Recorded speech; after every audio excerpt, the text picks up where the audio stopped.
تدبر قرآن امین احسن اصلاحی سورہ نساء آیات 19-22 آگے کا مضمون۔ عورتوں کے حقوق معاشرے کے اندر محفوظ کرنے اور ان کو ظلم و تعدی سے بچانے کے لیے جو ہدایات اوپر دی گئی ہیں اسی سلسلے میں مزید ارشاد ہوا۔ اعوذ باللہ من الشیطان الرجیم، بسم اللہ الرحمن الرحیم۔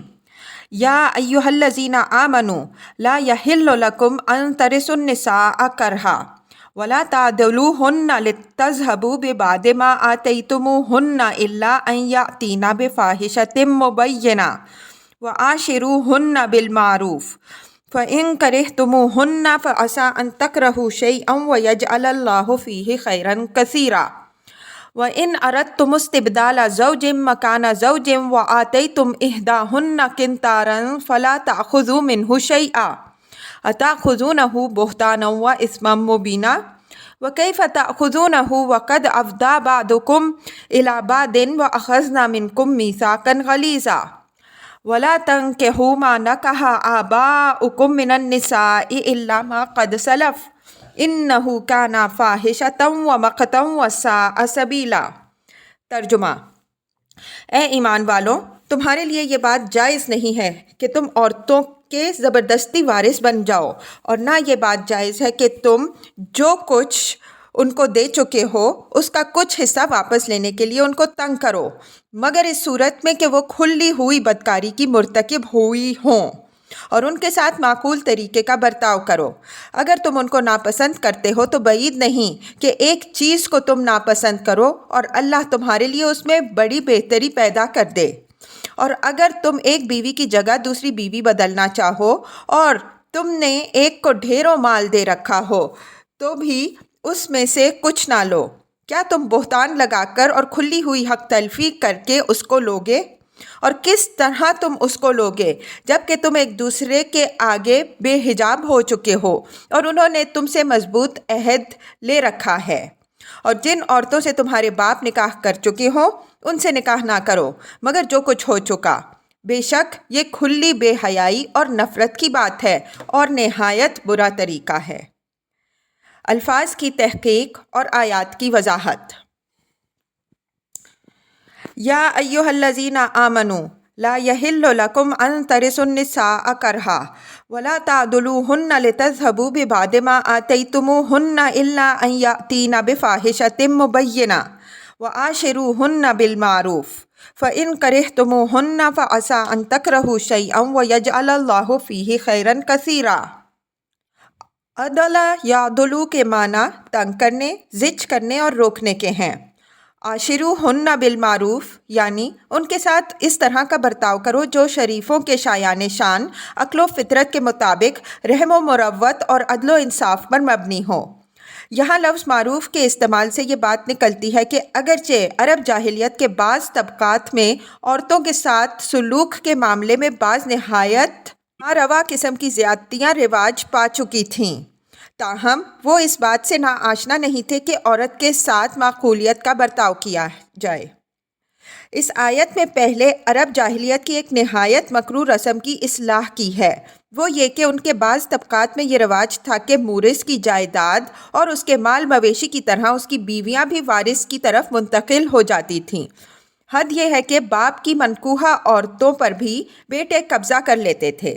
باپ کے مرنے پر خلف اکبر اس کی منکوحات میں سے جن پر اپنی چادر ڈال دیتا تھا وہ سب اس کے تصرف میں آ جاتی، اور آگے آیت 22 سے واضح ہوتا ہے کہ وہ ان سے زن و شوق کے تعلقات قائم کرنے میں بھی قباحت محسوس نہیں کرتے تھے۔ قرآن نے یہاں واضح فرمایا کہ عورت متروکہ جائیداد نہیں بلکہ آزاد ہستی ہے، اس کے ساتھ مورث کی بھیڑ بکریوں کی طرح کا معاملہ جائز نہیں ہے بلکہ وہ اپنی مرضی کی مالک اور شریعت کے حدود کے اندر آزاد ہے۔ دوسری بات یہ فرمائی کہ اگر کسی کو اس کی بیوی ناپسند ہو تو اس سے اپنا دیا دلایا اور کھلایا پہنایا اگلوانے کے لیے اس کو ضیق میں ڈالنے اور تنگ کرنے کی کوشش نہ کرے۔ اس قسم کا رویہ صرف اس شکل میں جائز ہے جب اس کی طرف سے کھلی ہوئی بدکاری کا صدور ہو۔ اگر اس قسم کی کوئی بات اس سے صادر نہیں ہوئی ہے، وہ بدستور اپنی وفاداری اور پاک دامنی پر قائم ہے، تو مجرد اس بنیاد پر کہ بیوی پسند نہیں ہے، اس سے کچھ اینٹھنے کے لیے اس کو تنگ کرنا عقل، انصاف، شرافت اور فتوت کے بالکل منافی ہے۔ قابل نفرت چیز صرف اخلاقی فساد ہے۔ محض شکل و صورت اور رنگ و روغن کے ناپسند ہونے کی بنا پر یہ بات جائز نہیں ہے کہ وہ شریفانہ معاشرت کے حقوق سے محروم کر دی جائے۔ ہو سکتا ہے کہ مجرد شکل و صورت کی بنا پر کوئی شخص اپنی بیوی کو ناپسند کرتا ہو، لیکن اللہ تعالیٰ اس کے ذریعے سے اس کے لیے دنیا اور آخرت دونوں میں برکتوں کے بہت سے دروازے کھول دے۔ پس صحیح مومنانہ رویہ یہی ہے کہ اگر کسی کو اس طرح کی آزمائش پیش آ جائے تو ذوقی عدم مناسبت کے باوجود خدا کے خوف اور اپنی فتوت و شرافت کے پیش نظر ایسی بیوی سے نہایت اچھا برتاؤ کرے اور خدا سے خیر و برکت کی امید رکھے۔ یہاں لفظ اگرچہ عسیٰ استعمال ہوا ہے، جو عربی میں صرف اظہار امید اور اظہار توقع کے لیے آتا ہے، لیکن عربیت کے اداشناس جانتے ہیں کہ اس طرح کے مواقع میں جیسا کہ یہاں ہے، اللہ تعالیٰ کی طرف سے ایک قسم کا وعدہ مضمر ہوتا ہے۔ اس اشارے کے پیچھے جو حقیقت جھلک رہی ہے وہ یہی ہے کہ جو لوگ ظاہری شکل و صورت کے مقابل میں اعلیٰ اخلاقی و انسانی اقدار کو اہمیت اور ان کی خاطر اپنے جذبات کی قربانی دیں گے، ان کے لیے اللہ تعالیٰ کی طرف سے خیر کثیر کا وعدہ ہے۔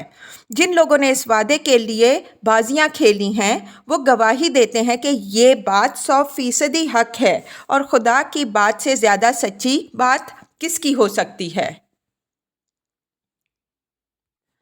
وَإِنْ أَرَدْتُمُ اسْتِبْدَالَ زَوْجٍ مَّكَانَ زَوْجٍ وَآتَيْتُمْ إِحْدَاهُنَّ قِنطَارًا فَلَا تَأْخُذُوا مِنْهُ شَيْئًا أَتَأْخُذُونَهُ بُهْتَانًا وَإِثْمًا مُّبِينًا وَكَيْفَ تَأْخُذُونَهُ وَقَدْ أَفْضَىٰ بَعْضُكُمْ إِلَىٰ بَعْضٍ وَأَخَذْنَ مِنْكُم مِّيثَاقًا غَلِيظًا۔ قنطار اصل میں تو ایک وزن ہے جس کی مقدار زمانے کے ساتھ گھٹتی بڑھتی رہتی ہے، لیکن عام استعمال میں اس سے مراد مال کثیر ہوتا ہے۔ جیسے ہم منو مال، ڈھیروں مال بولتے ہیں، عربی میں اسی مفہوم کی تعبیر کے لیے یہ لفظ ہے۔ اسی سے قناطیر مقنطرہ کی ترتیب بھی استعمال ہوئی ہے۔ افدی بعضکم الی بعض، افدی فلان الی فلان کے معنی ہے وصل الیہ ودخل فی حیزی۔ اسی طرح افدی الی فلان بصرہ کے معنی ہے اس نے فلاں کے آگے اپنے سارے بھید بے نقاب کر دیے۔ یہ میاں بیوی کے ازدواجی تعلقات کی نہایت جامع اور نہایت شائستہ تعبیر ہے۔ دونوں ایک دوسرے کے لیے اس طرح بے نقاب ہو جاتے ہیں کہ ان کے ظاہر و باطن اور احساسات و جذبات کا کوئی گوشہ اور کوئی پہلو ایک دوسرے سے مخفی نہیں رہ جاتا۔ اوپر کی آیت میں بتایا تھا کہ ناپسندیدگی کے باوجود اعلیٰ طریقہ یہی ہے کہ آدمی بیوی کے ساتھ شائستہ طریقے پر نبھانے کی کوشش کرے۔ اب یہ بتایا جا رہا ہے کہ کوئی شخص اپنے حالات کے تقاضوں سے اگر اس فیصلے پر پہنچ ہی گیا ہے کہ بیوی کو چھوڑ کر کسی دوسری بیوی سے شادی کرے، تو یہ تو بہرحال وہ نہ کرے کہ جو کچھ پہلی بیوی کو اس نے دیا ہے اس کو واپس لینے کی کوشش کرے۔ یہاں تک کہ اگر اس کو ڈھیروں مال بھی اس نے دیا ہے، جب بھی اس کے لیے جائز نہیں ہے کہ وہ اس سے واپس لینے کے لیے ہتھ کنڈے استعمال کرے، خاص کر اس خیال سے کہ اس پر بہتان لگانا کہ اس سے دیا ہوا مال واپس لینے کے لیے جواز پیدا ہو سکے، اور بھی بڑا گناہ اور ظلم ہے۔ پھر فرمایا کہ یہ مرد کی فتوت کے بالکل منافی ہے کہ جس عورت کے ساتھ اس نے زندگی بھر کا پیمانے وفا باندھا، جو ایک نہایت مضبوط میثاق کے تحت اس کے حوالہ عقد میں آئی، جس نے اپنا سارا ظاہر و باطن اس کے لیے بے نقاب کر دیا، اور دونوں نے ایک مدت تک یک جان و دو قالب ہو کر زندگی گزاری، اس سے جب جدائی کی نوبت آئے تو اپنا کھلایا پہنایا اس سے اگلوانے کی کوشش کی جائے، یہاں تک کہ اس ذلیل غرض کے لیے اس کو بہتانوں اور تہمتوں کا ہدف بھی بنایا جائے۔ یہاں ایک اور چیز بھی قابل غور ہے، وہ یہ کہ فرمایا ہے وَأَخَذْنَ مِنْكُمْ مِيثَاقًا غَلِيظًا، اور ان عورتوں نے تم سے مضبوط میثاق لیا ہے۔ ظاہر ہے کہ میثاق غلیظ سے مراد عقد نکاح ہی ہے، اس کے سوا کسی اور میثاق کا نہ یہاں کوئی قرینہ ہے، نہ اس کی کوئی تاریخی شہادت۔ پھر سوال پیدا ہوتا ہے کہ عقد نکاح کی ذمہ داری کو یہاں میثاق غلیظ سے کیوں تعبیر فرمایا؟ میرے نزدیک اس کی وجہ یہ ہے کہ عقد نکاح کی اصل عرفی اور شرعی حقیقت یہی ہے کہ وہ میاں اور بیوی کے درمیان حقوق و ذمہ داریوں کا ایک مضبوط معاہدہ ہوتا ہے، جس کے ذریعے سے دونوں زندگی بھر کے سنجوگ کے عزم کے ساتھ ایک دوسرے کے ساتھ جڑتے ہیں اور دونوں یکساں طور پر حقوق بھی حاصل کرتے ہیں اور یکساں طور پر ایک دوسرے کے لیے ذمہ داریاں بھی اٹھاتے ہیں۔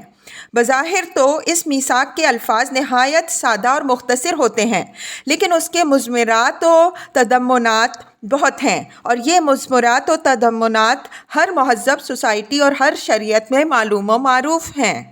یہ امر بھی ایک حقیقت ہے کہ یہ میثاق بندھتا تو ہے میاں اور بیوی کے درمیان، لیکن اس میں گراہ خدا کے حکم سے لگتی ہے، اور جس طرح خلق اس کی گواہ ہوتی ہے اسی طرح خالق بھی اس کا گواہ ہوتا ہے۔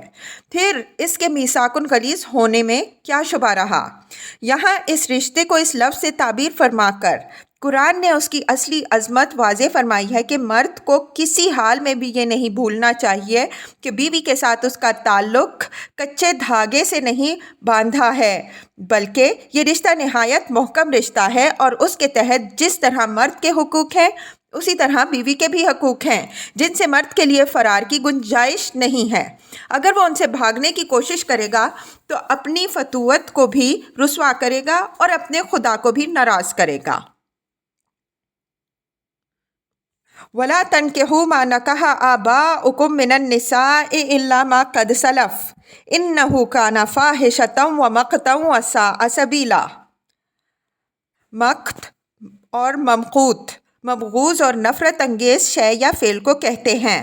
باپ کی منکوحہ سے نکاح کے لیے زواج المقت کی تعبیر مشہور رہی ہے۔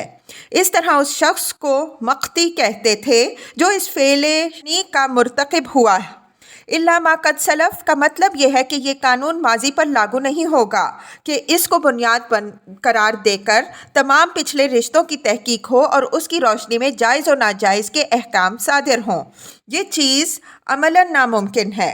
قانون فطرت یہی ہے کہ ایک ایسی چیز ہے کہ اس کا نفاذ حاضر و مستقبل پر ہی ہو۔ چنانچہ ماضی سے درگزر کر کے ان برائیوں کی اصلاح کر دی گئی جو بالفعل موجود تھیں اور آئندہ کے لیے اس بے حیائی کا سدباب کر دیا گیا۔ آیت 19 کے تحت گزر چکا ہے کہ عرب جاہلیت کے بعض طبقات میں یہ رواج تھا کہ باپ کی منکوحات بیٹے کو وراثت میں ملتی تھیں اور بیٹے ان سے زن و شوق کے تعلقات قائم کرنے میں بھی کوئی قباحت محسوس نہیں کرتے تھے۔ اس آیت نے اس فعل شنیع کی حتمی ممانعت کر دی۔ فرمایا کہ یہ فعل کھلی ہوئی بے حیائی و بدکاری نہایت مبغوض اور نہایت برا رواج ہے۔ یہ بات یہاں یاد رکھنے کی ہے کہ اس قسم کی برائیوں اور بے حیائیوں کا ذکر قرآن میں عام صیغے سے جو آتا ہے تو اس کے معنی یہ نہیں ہوتے کہ اس میں لازماً پوری قوم مبتلا تھی۔ بسا اوقات ایسا ہوتا ہے کہ برائی کسی خاص طبقے کے اندر محدود ہوتی ہے، لیکن اس سے متعلق قانون چونکہ سب پر حاوی ہوتا ہے اس سے خطاب عام ہو جاتا ہے۔ یہاں اس برائی کے لیے جو الفاظ استعمال فرمائے ہیں وہ خود شاہد ہیں کہ اس کا کھلی ہوئی بے حیائی اور مبغوض ہونا عرب کے شرفاء کو بھی معلوم تھا۔